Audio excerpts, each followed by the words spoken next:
各位乡亲，大家好，我是廖弟，今仔日要来甲大家讲笑话。如果若准备好，咱就开始。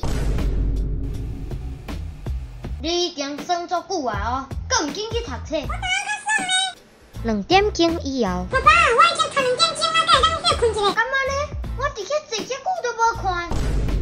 读国校的时阵，考试考若无90分，就感觉作死啊，作无效。进读国中啊，若有60分，就真爽啊！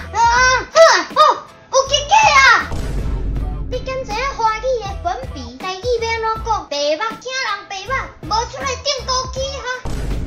先解决心情，再解决事情。人爱客气，嘛爱放下落。客气的是生存，放下落的是生活。客气的是能力，放下落的是智慧。心若计较，处处拢是怨言；心若放宽，事事拢是春天。心宽一寸，路宽一条。影片到这结束，恁若喜欢这撮影片，请分享出去，顺续定爱看。留伫 Camber 明白暗时6点准时发布影片，刷。